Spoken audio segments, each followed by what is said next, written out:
Ele já foi item de decoração durante muito tempo na Europa, até se tornar uma das estrelas da gastronomia mundial. A gente está falando do tomate. De manejo fácil e rico em propriedades benéficas para a saúde, aqui no nosso país a fruta é produzida em todas as regiões. E sabe o que é mais legal? É possível ter essa delícia fresquinha, gente, até na nossa casa.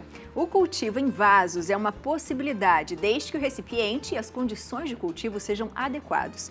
E isso é o que a gente vai aprender agora. E quem nos ensina é o produtor de orgânicos, Pedro Henrique. Seja muito bem-vindo. Boa tarde. Tudo bem, Pedro? Bem? Seja bem-vindo. Prazer, Pedro. Seja bem-vindo, viu? Prazer. Por favor. Vamos lá. Tomate é muito bom, né? Muito bom, muito saudável. É. A gente realmente só tem esse problema referente à quantidade de agrotóxicos, né, que a gente precisa, por ser um fruto que exige bastante da terra, enfim, dos nutrientes mesmo. E aí, para isso, a gente precisa, como vocês mencionaram, uma condição um pouco melhor, mais favorável, desde dos nutrientes até o sol, para que ele cresça e desenvolva aí o mais bonito possível. Porque ele vira, às vezes, um vilão, né? O vilão da feira, do supermercado. O tomate está muito caro, por exemplo. Isso acontece porque não é tão fácil assim o cultivo dele? Exatamente. Então, chega em determinados períodos do ano, que até para quem tem uma produção em grande escala, né, uma produção maior, acaba sendo afetada pelas condições climáticas e tudo mais, e com isso aí acaba, né, descendo a quantidade e aumentando aí nossas prateleiras, né? E a gente sabe que o brasileiro consome muito tomate, né? Porque é tomate no molho, é tomate na salada, né? As preparações ali que não são de molho, mas usa num peixe, num frango. Então, com o consumo lá em cima, a produção acaba que tem que ser também em grande escala, né? Exatamente. E ter um tomatinho em casa, fresquinho? Nossa, é muito bom, hein? É melhor ainda. É fácil. Como que a gente pode fazer? Qualquer tomate a gente pode ter em casa, porque aqui a gente tem alguns exemplos, né? Sim. A gente Quais trouxe são os alguns mais exemplos. fáceis? Os mais fáceis, na realidade, são os tomates menores. Então, o tamanho do tomate realmente ele proporciona a questão da quantidade de nutriente. Então, o cereja caipira, são tomates que já têm mais facilidade para plantio e, inclusive, exige menos também nutriente até na terra, no plantio. E são mais docinhos, né? É pelo tipo do tomate mesmo. Ele tem esse mais adocicado, né? O do cereja, esse que você falou, caipira, do que o tomate tradicional, italiano, enfim. Ou é a forma do plantio? Não, na realidade, cada um tem suas características. Por exemplo, esse tomate que é o caipira, ele já tende a ser um pouquinho mais azedo do que o próprio tomate cereja. Então ele já tem um pouquinho mais de acidez comparado a ele. Tá bom? Então é muito mesmo da espécie e não do cuidado. Olha que fofura. É muito fofo, você coloca numa preparação até como lindo, decoração, né? Decoração que come, que é a melhor coisa, né? Lindíssimo. Lindo demais. Pedro, então vamos lá? Mão na massa? Nos Bora, ensine vamos como a plantar. gente pode plantar o nosso tomate num vaso. É isso mesmo? Isso mesmo. Ele é possível, tá? Tem as suas especificações, que aí eu vou mostrar agora, mas é possível sim a gente plantar o tomate na residência. E tem que ser um vaso já desse tamanho, grandão, ou pode ser num vaso menorzinho? Porque isso aqui é grande, né? Também. Aí, na realidade, os tomates maiores, como eles exigem mais, o vaso a gente sempre orienta aí pelo menos ser de 15 a 20 litros. Agora, os tomates menores, a gente já consegue plantar em menores. Inclusive, hoje em dia, o pessoal faz até umas plantações inversas no tomate, exatamente, no tomate cereja, que foi uns estudos aí que vão melhorando pra gente. Aí fica penduradinho, coisa aí mais fica pendurado, né? literalmente o inverso. Lindo. Vamos lá então, qual é o primeiro passo? Como se trata aí de orgânico, né, primeiramente, a gente sempre faz uma camada na parte inferior com produtos mesmo naturais. Então, no caso aqui, eu trouxe as folhas, trouxe um pouco também de galho e tal, para fazer a parte inferior do vaso e, consequentemente, vai dar possibilidade da água escorrer, né, e escoar mais fácil, tá? Então, na parte de baixo sempre a gente coloca o substrato, dá uma amassadinha, entendeu? E muito barato, né? Fazer essa base assim, porque com folha, restinho. E com o tempo de ele galho. vai decompondo também, esse que também é o intuito, porque ele vai decompondo e vai também fazendo o nutriente, né, pra terra. Que demais. Tá bom? Legal. Beleza? E aí na terra a gente sempre coloca a terra preta, né, normalmente a terra preta, um pouco de esterco, mas principalmente para o tomate, o esterco de ave, né, de galinha, enfim. Porque é muito, na realidade é extremamente necessário para o plantio do tomate o esterco de galinha por conta da quantidade de nutriente que eles têm. Tem Então, mais nutriente? Tem mais, ele é muito mais forte. Inclusive tem até algumas situações que se você misturar ele muito, ou muito próximo da raiz, acaba matando por conta da quantidade de nutrientes que ficam. Nossa, Tá bom? que Então o demais. esterco de galinha, inclusive, a gente sempre orienta a redução. Na realidade, colocar menos do que a própria quantidade de esterco, por exemplo, do gado.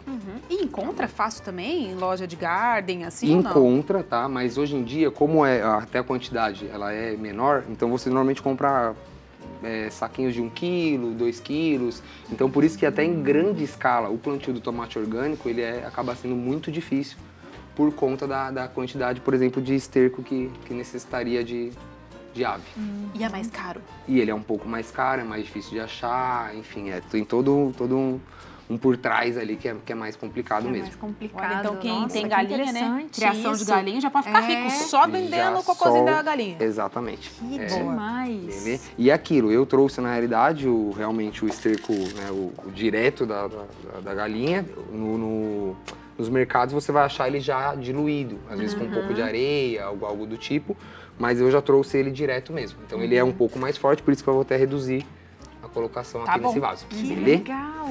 Mostra pra gente. Aqui, O aquele esterco. Aqui o esterco, ó. vasinho. Esse é um esterco de galinha, tá vendo? Então ele é o próprio mesmo, então ele é um pouco mais forte realmente, inclusive eu vou colocar até um pouco em volta do vaso para não pegar direto na raiz quando ela começar a se desenvolver. Que legal. Beleza? Então vamos lá. A primeira parte, então a gente coloca a parte de baixo, que é esse substrato para ajudar tanto nos nutrientes quanto na escoar a água. Na sequência eu vou colocar a terra, tá? Vou misturar um pouquinho da terra já com o esterco de gado. Tá. E aí, por fim, em volta eu coloco um pouquinho desse esterco de ave. Tá? E por fim a gente coloca um substrato mais seco, né, em cima para deixar o ambiente úmido, principalmente nesses dias de muito calor. Você diminuir a rega e aí contribuir também com a decomposição. Tá. Beleza? Então vamos lá. Vou colocar aqui primeiro um pouco na Que legal. forrar. Lembrando que, né, os galinhos todos aí, a gente às vezes quer varrer tudo para tirar, também é um alimento para a própria árvore, né? Exatamente. Então, às vezes a gente quer deixar tudo tão limpo que a gente está tirando o alimento da árvore. Exatamente. Então, pega só um pouquinho que seja o suficiente para você fazer o seu vasinho, né? Mas deixa a natureza trabalhar ali, porque ela vai se alimentar dessas folhas também, né?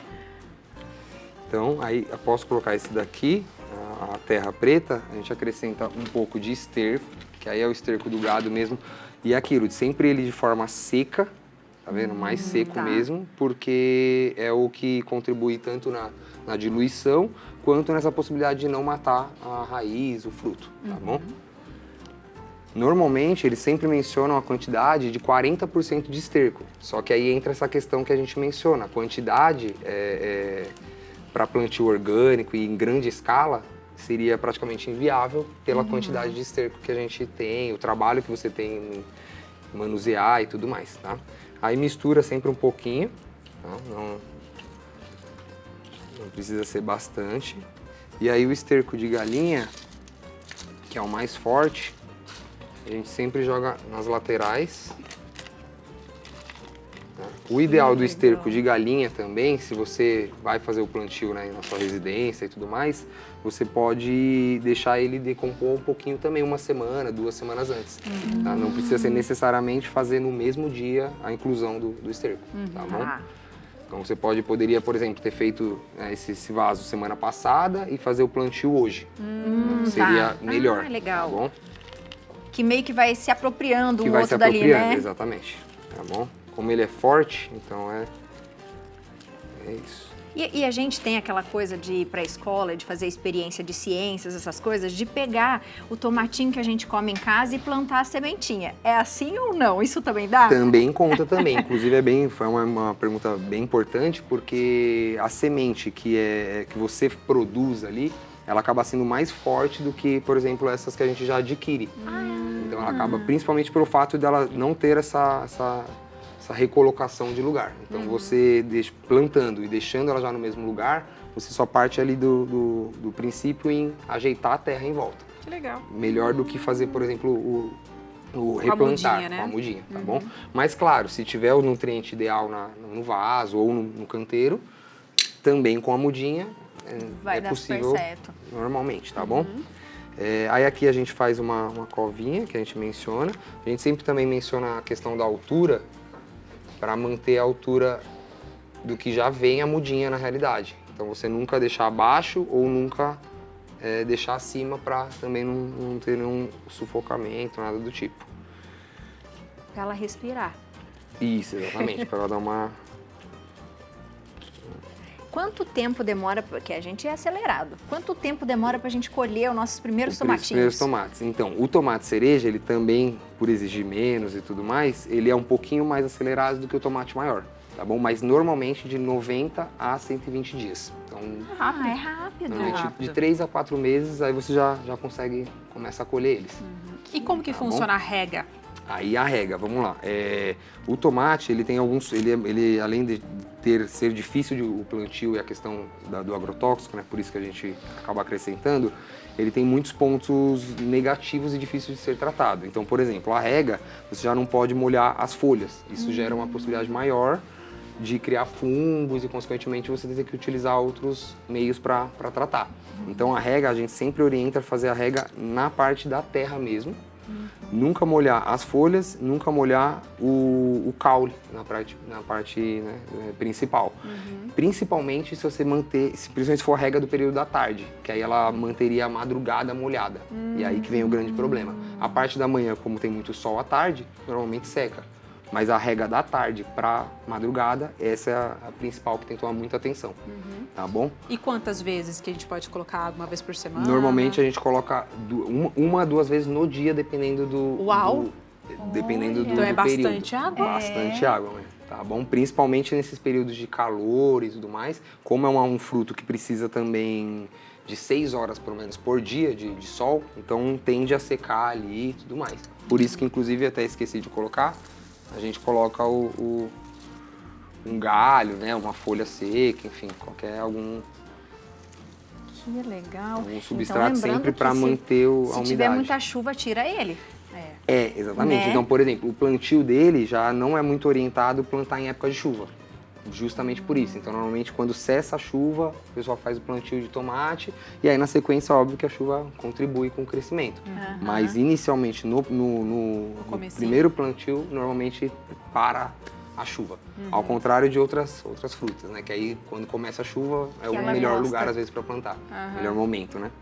Tá bom? Incrível, eu adorei, o tomate, gente. ele também é importante mencionar que ele nasce o que a gente chama de ladrão, que é entre as principais ramas, nasce um outro tomate, digamos assim, um outro pé, que aí são 2 pontos muito importantes. Esse pé, você pode transplantar ele, então você poderia arrancar ele e fazer uma muda dele. Então, é um fruto que sempre dá mudas. E também, você poderia utilizar, você precisa, na realidade, tirar essa muda, porque ela rouba o nutriente principal do tomate. Ele não vai desenvolver, Não né? vai desenvolver. Então, por exemplo, para o tomate cereja, esses ladrões, você poderia deixar 1 ou 2, porque ele vai frutificar e vai conseguir dar o tomate. Agora, já para os tomates maiores, o redondo, o italiano, enfim, o de mesa, né? Ele já exige muito do solo, então, consequentemente, esses ladrões é necessário você retirar, que é o que a gente chama de desbrota. Então, a gente sempre precisa desbrotar para você conseguir dar os frutos no caule principal, que seria esse daqui. Tá bom? Então tem que ter bastante atenção nesse sentido. E além de outros pontos. Então, por exemplo, quando começa a nascer as flores, que é onde nasce o fruto, como esse caso aqui, então daqui uma semana, mais ou menos, essas flores já estariam maiores. E aí você começa a utilizar alguns recursos que ajudam o tomate, mas dentro também da linha do orgânico. Então, por exemplo, quando nascem as flores, a gente sempre tende a jogar um nutriente que seja... um nutriente não, um fungicida, né, um inseticida que seja orgânico, natural, mas que protejam as flores das larvas. Porque se você não jogar, por exemplo, esse nutriente, esse fungicida, tende a não dar o tomate também. Assim como, por exemplo, quando o fruto já está começando a formar, a gente também tende a jogar um nutriente muito rico em cálcio, que é o que o tomate mais exige, e que a gente compra aí no mercado, para que o fruto consiga crescer com com maior qualidade, um pouco maior também. É um filho, gente. É uma arte. O tomate, Plantar né? tomate é uma arte. Nossa, eu tô chocada, eu não imaginava que eram tantos cuidados. Exato. Para você ter tomatinho na sua casa, ó, você pensa o quanto os agricultores trabalharam para que ele ficasse Exatamente. ali ao ponto de colheita, né? Muito legal. E que legal a gente poder ter, né, esses alimentos orgânicos, né? Que a gente consiga fazer mais isso na nossa casa, ainda mais no planeta que a gente está vivendo, né? Exatamente. É bem... E além disso, tem diversos outros pontos. A gente poderia ficar aqui, às vezes, Gente, então horas você tem que falando. voltar, Pedro, para ensinar a gente a fazer mais mão na tem massa bastante aqui. coisa. Vamos fazer. Por exemplo, se você não tutoriar ele, então depois de 25 centímetros, você normalmente coloca um tutor, que é para ele seguir essa base. E se, por exemplo, você esquecer, passou 3 dias ali, aí a parte principal tende a cair, tende a dar problema também. Então Você tem que dar sempre aquela tem amarraçãozinha? Exatamente. Então sempre tem que fazer essa guia que a gente chama, normalmente até 2 metros de altura. Ele Então fica cresce legal. bastante. Normalmente até Um vasinho 2 metros. desse cresce até 2 Cresce metros? até 2 metros, exatamente. Que tá bom? legal. Principalmente o cerejinha, né? Que aí ele tem a condição, como eu disse, um pouquinho mais fácil de plantio. Claro que esse daqui é aquilo, é algo que você olha diariamente, porque precisa, como vocês falaram, é um filho mesmo. Atenção. Gente. Tem Atenção. pergunta para você, a diretora falou que a gente pode fazer. Bora Vamos lá. lá? Vamos lá. É a Jaqueline, boa tarde. O que fazer com os pezinhos, né? Pozinhos brancos que dão no pé de tomate? Vamos lá, isso aí é a questão do fungo, né, que eu mencionei. E aí, no mundo orgânico, a gente tem algumas saídas. Então, por exemplo, a gente utiliza normalmente o óleo de nim, que é um produto extraído de uma árvore do Nordeste. Então, ela é rica, né, em alguns nutrientes, enfim, e ela tende a proteger e melhorar, né, às vezes, quando dá esse problema. A gente também, por exemplo, pode utilizar o próprio leite da vaca para que não surja esses fungos. Então, pode borrifar, por exemplo, o leite da vaca. Normalmente, você dilui 100 ml a cada 1 litro, e aí você borrifa normalmente como um protetor. Que demais. Tá bom? Mas quando tem um fungo, realmente, aí é aquilo, você tem que ter, você já estava tendo atenção, agora você precisa Tem redobrar. mais ainda. Mas Tá o leite bom. da vaca, tipo, que a gente compra no mercado mesmo, precisa ser leite extraído ali, naquele momento. O leite Pode da ser, vaca. pode ser. Vaca-vaca, não de caixinha. Pode ser o de caixinha, normalmente, tá? Mas o da vaca mesmo, se você tiver o acesso, aí ele Ser mais ainda. nutritivo, ele né? é bem melhor, bem mais nutritivo, até por questão dos nutrientes mesmo que ele já tem. Sim. Pedro, você Adorei. Arrasou. Volte sempre. Muito obrigada, viu? Muito obrigado, eu que agradeço, gente. Muito obrigada. Obrigado. E olha, os contatos deles estão todos aí na tela. E se você tiver mais pergunta, vai fazendo que a gente vai separar pra gente falar mais sobre hortas aqui, porque ele deu muita dica Nossa, boa. deu show, hein? Vale a pena, o trabalho sempre vale a pena para depois você ter o tomatinho fresco na sua casa. Continuar fazendo aquela pergunta pro pessoal de casa. Da feira. Se vocês gostam de ir à feira, o que vocês gostam de comprar, manda mensagem no nosso WhatsApp, 12996057731. A gente preparou, Abi, uma reportagem muito especial para conhecer um pouquinho mais sobre a vida dos feirantes e dar uma voltinha, prosear na feira. Vamos ver? Vamos lá.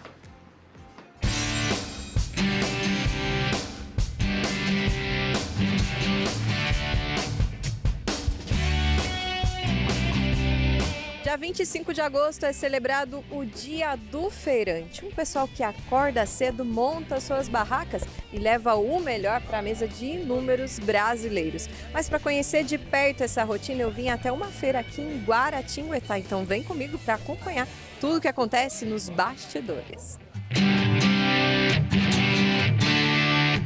E minha gente, já tô chegando por aqui que tem um moço já arrumando um limãozinho.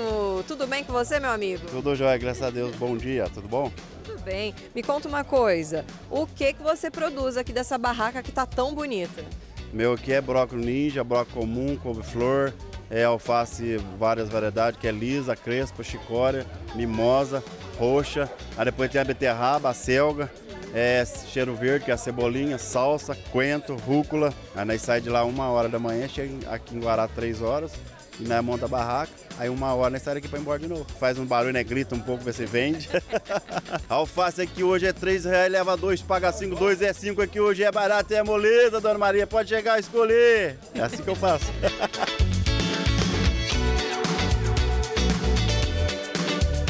Minha gente, agora eu tô chegando aqui nessa barraca que tá com um cheiro irresistível, não é isso mesmo? Conta um negócio pra mim. Essa produção é toda de vocês? Toda nossa, toda nossa. Há um tempão já. Estamos aí no mercado, na feira, há mais de 20 anos. Que horas você chega aqui para montar sua barraca? Nós chega aqui por volta de umas 4h30, 20 para 5. Qual que é o carro-chefe? O que mais vende aqui? Pamonha, né? Pamonha. Pamonha é o número 1. Não tem jeito. Não sei como que o povo não enjoa, né? Graças a Deus. Eu não enjoo nunca. Não tem como enjoar, né? Eu sou suspeita.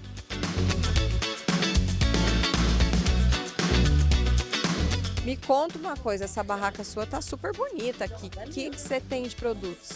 Ah, eu tenho frutos do mar, tenho peixe que sai muito, que é a sardinha. Temos até a lagosta, que coisa mais linda aqui, ó. Frutos do mar, lagosta, camarão rosa, um peixinho que sai muito, salmão. Já que a gente segue a tradição aqui dos nossos pais, feirante há muito tempo. A gente chega aqui 3 horas da manhã e vai até 1h.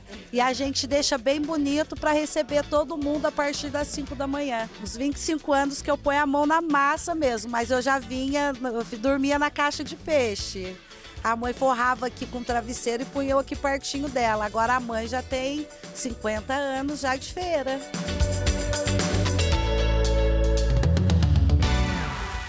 Minha gente, agora eu tô até limpando os dentes aqui porque ele me deu uma prova desse queijinho. É isso, né, meu amigo? Que queijo foi que eu experimentei? Você experimentou o queijo canastra, de Liberdade, Minas Gerais. Queijo meia cura, queijo parmesão, queijo da canastra, mussarela, queijo parmesão, nozinho e o queijo Minas.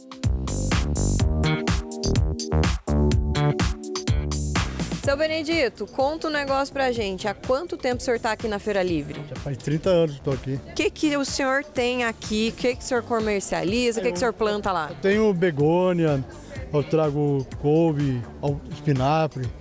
É o que eu produzo, eu trago, né?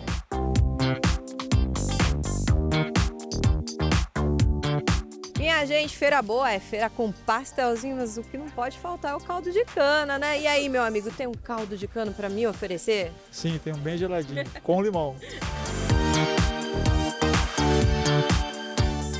Minha gente, eu fico por aqui, mas nesse dia do feirante, olha, fica essa nossa homenagem a esse pessoal que é tão importante e leva, além de levar alegria, leva alimentos para milhares de brasileiros todos os dias.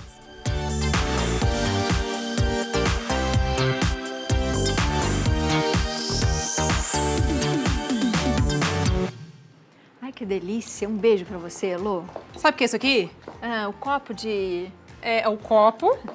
Eu ia falar que era o pastel. Ah, tá. É que é o pastel invisível, que a Elô não trouxe, e aqui o caldo de cana. Entendi. Triste, hein, Elô? Aproveita pra tomar tudo no boot. Nossa, que delicinha. Queijo. Nossa, olha, com, sabe, esse azedinho assim, do limão. Ai, bom, né? Adorei, Elô, obrigada. Nem preciso dizer que tomate, gente, é um dos ingredientes mais presentes na cozinha brasileira, não é? Ah, com certeza. Ele aparece em uma grande variedade de produtos nas prateleiras também. Tem molho, passata, polpa, extrato. Mas como escolher o produto certo para cada receita, hein, Abi? A gente vai conhecer agora as principais diferenças e ainda aprender a fazer um molho caseiro delicioso. Quem nos ensina é a personal chef Fabi Sais. Seja muito bem-vinda, Fabi. Bem, meninas? Tudo Boa bom, tarde. Fabi? Seja bem-vinda, viu, linda? Seja bem-vinda. Obrigada, gente. Obrigada. Fizemos uma mesinha aqui pra você mostrar as coisas pra gente. Quando falou que o tomate todo mundo tem, eu fico pensando naquele arroz fresquinho. Você picou um tomate e comeu, já era, né? Nossa! Tomate é bom nada. com tudo, né? A gente acha que o tomate é italiano, na verdade o tomate ele é originário da América do Sul e foi para a Itália e para a Espanha, lá ganhou toda a proporção que o tomate tem. E o tomate é uma fruta, não é um legume. E é isso que é diferente nele, esse dulçor que ele tem do tomate natural, que é a diferença no prato. E hoje no Brasil que a gente tem tanta variedade cultural, o tomate entrou na vida de todo mundo e apesar de, às vezes, falarem que o tomate é caro, gente, dá pra fazer tanta coisa barata com tomate. É, né? Qualquer coisa com tomate fica bom. Isso é Eu verdade. concordo. Na minha casa, todos os dias tem tomate em alguma preparação. Porque é muito bom. E eu acho que o mais importante também é você saber escolher o tomate e escolher de que forma você vai usar na preparação. Você concorda comigo? Concordo. E eu trouxe aqui, eu fiz as diferenças do que a gente encontra do tomate. Tá. Né? A gente tem o tomate, de saquinho do mercado, né?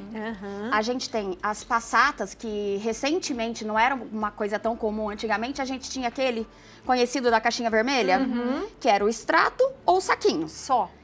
E recentemente entraram no mercado as passatas.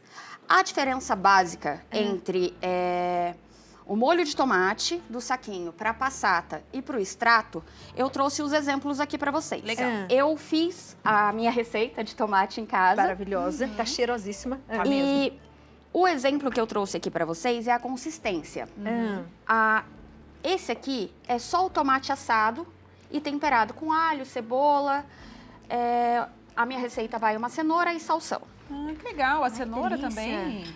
O tomate, apesar dele ser doce, cada um tem a sua receita. E ele tem essa acidez natural do tomate. É verdade. E eu encontrei na cenoura assada essa quebra de acidez. Ai, que legal. Mas tem gente que põe açúcar mascavo, tem gente que põe... Eu já vi até quem coloca canela. Eu coloco um pouquinho de fermento. Olha. Aí que tá o pulo do gato. Ai, meu Deus, vai puxar Aí minha que tá orelha, o pulo fiz do errado. gato. Está certíssima. Está certíssima. Cozinheira, meu bem. Exatamente isso. Aqui só para as pessoas entenderem. A passata seria o tomate triturado. No caso do meu natural, o tomate triturado, dependendo da qualidade do seu liquidificador, ele vai ficar mais grosso, mais rústico ou mais fininho.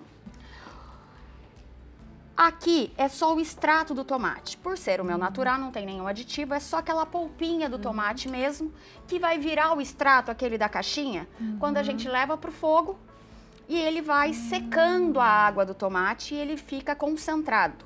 Entendi. Ah, mas e o saquinho? Realmente, o que acontece? Se eu tirar o líquido desse aqui e for para lá, ele vai sobrar tudo isso aqui de sabor. E de Entendeu? nutriente, né? E de nutriente, óbvio, né? Então, tudo se aproveita do tomate. Antigamente, as avós tinham tempo de tirar pé, de tirar um por um. Hoje a gente não trabalha mais assim, né? Hoje a gente está num dia a dia, na rotina muito corrida. Então, pra gente, eu gosto assim. Mas a indústria, para fazer 100% do aproveitamento do produto, ela pensa desse jeito. Ela tira o extrato, a passata, ela reduz para virar a caixinha e pode ser o natural também. E vai do gosto e do dia, da preparação. Eu acho que vale os 3 tipos, eu adoro os 3 tipos. E dependendo do que vai fazer, é melhor ali a forma mais líquida, né? A forma mais engrossadinha. Vai do gosto do freguês. Freguês. O resumo tá com pressa? O molho de tomate, ele normalmente já é pronto, né? Tem lá escrito molho pronto. Então, se você quer fazer um preparo rápido, tá com fome, abriu o saquinho, colocou no macarrão, jogou no micro-ondas, tá pronto. Eu não preciso ficar deixando ele fervendo. Não precisa, porque ele já vem pronto, tá? Ele já vem pronto. Aí você vai pra passata, normalmente os molhos, eles têm as variações de tempero. Ele já vem até temperado. O tomate pelado, a passata e o extrato tendem a não ter nenhum tipo de condimento. Ele é o tomate in natura ou fervido, né? Sem sabor. E aí é onde você vai agregar sabor dentro do seu molho. Se você quer fazer aquele refogadinho, quer colocar no seu molho, quer melhorar o seu molho, dar o seu toque, vai para uma passata. Tá com pressa, vai pro temperado. E se você... Eu não coloco o extrato de tomate no feijão, mas tem muita gente que quer dar aquela corzinha. Né? Tem muita gente que coloca. Hoje tem uma receita muito famosa na internet que você bate tomate, cebola, batata para engrossar o feijão. Mas se você quer dar cor, por exemplo, você vai fazer aquele franguinho refogado. Eu adoro. Mas ele tá muito branquinho. Pega uma colherzinha de extrato de tomate, põe nele no tempero, ele vai saborizar, vai dar uma corzinha, não vai ficar com aquela... Desbotado, triste. Filé de frango é franguinho. triste, né? Sozinho. A gente precisa dar uma corzinha pra ele. Então, essa é a principal diferença que a gente vai usar os diferentes tipos de molho no mercado. E aqui, o que você trouxe pra gente também? É o ketchup? Não. Aí que tá. Aqui agora que a gente falou do pulo do gato, da diferença. Da minha dica. A primeira dica, se você vai comprar no mercado, sempre prioriza. Eu sei que a gente não tem tempo para ficar olhando os ingredientes. Mas quanto menos ingrediente, mais saudável vai ser para você. E sempre começar com tomate. porque algumas coisas têm tanta coisa junto que o tomate é a última É a coisa última que coisa. tem no molho. Então, priorizar sempre dentro dos ingredientes, dos industrializados, que comece com tomate. E quando a gente vai pro caseiro, eu asso o tomate. Então, meu molho ele já não é cru, tá? Apesar de eu adorar um tomate ralado. Na salada fica ótimo. Mas, Fabi, o tomate ele tá ácido. Tem muita gente que coloca açúcar. Mas o açúcar ele vai mascarar o dulçor, a acidez do tomate. Que é aquela coisa que a gente come e fica lembrando. Mas aí você vai tomar um molho doce, não um molho sem acidez. A acidez vai permanecer lá. E hoje o que a gente usa, tá? Tem o nome científico, mas é o famoso bicarbonato de sódio. Ou fermento. Boa. Tá aí? Tá aí? Uma Ou fermento. colherzinha já é o suficiente, vai até fazer assim, ó, uma fervura, né? É isso que eu trouxe pra vocês verem a reação. Que na hora que a gente coloca, ó, é bem pouquinho mesmo, pouquinho. assim, tipo, bem pouquinho. Aqui ele tá frio, mas ele vai... Vou até colocar um pouquinho mais, porque se ele tivesse quente, ele vai ferver um pouquinho mais. Vai borburar, né? Ele faz uma bolinha de ar que ele vai neutralizar a acidez do tomate. Então, essa quantidade que eu coloquei aqui é o suficiente. Esquentando o molho, ele vai... Cuidado, gente, na hora que a panela estiver quente, você colocar para não estiver muito alta, para não transbordar. Esparramar. Mas essa é a base para você não mascarar o açúcar. E, de fato, quebrar a acidez, né? E, fica muito mais exatamente. gostoso, gente. Faz a experiência na sua casa que E você um vai detalhe, gostar. sempre antes de temperar ou salgar o molho, porque o bicarbonato, ele, na reação química dele, ele salga. Ele potencializa, Ele né? potencializa, e aí ele pode, se você já tiver colocado sal, o molho pode ficar salgado. Então, sempre tomar um pouquinho de cuidado na hora que você for começar a ferver o molho, porque a gente está falando de um molho que ele vai para fervura, não é um molho cru. Então, na hora que ele começa a ferver, espera ele baixar a espuminha para você sentir o paladar e saber se você precisa colocar sal ou não. Eu costumo congelar sem sal, porque aí eu tenho essa liberdade de colocar o sabor que eu quiser. Sim. Se eu quiser ele com mais manjericão, na hora da fervura eu coloco manjericão. Eu sou a louca do alho, então se eu puder pôr alho, sempre eu vou pôr. Mas é super congelável dessa maneira. Você vai ter sempre no seu freezer o molho prontinho para colocar no que vocês quiserem. Ai, que delícia. Gente, é muito bom, né? Tem um macarrãozinho ali, eu quero saber se você vai experimentar, Abi, o molho. Pô, ué. Você serve pra gente? Com certeza. Eu acho que esse do meio tá no ponto, Era hein? isso que eu ia falar, que eu acho que o rústico, só ele batido, vocês vão ver que esse aqui é o natural sem sal e sem o bicarbonato. Mas ele sozinho, pra mim, ele já é o suficiente. Então, essa é a consistência, tá vendo? Ai, lindíssimo. Tá tão cheiroso. Nossa, gente, tá Fabi, com tá cheiro muito cheiroso. incrível. A gente quer a evolução da TV que dê pra sentir cheiro, né? Nossa, mas vai ter. Vocês me dão licença que eu vou pegar o garfinho aqui só pra dar uma misturada, tá, gente? Fique à vontade.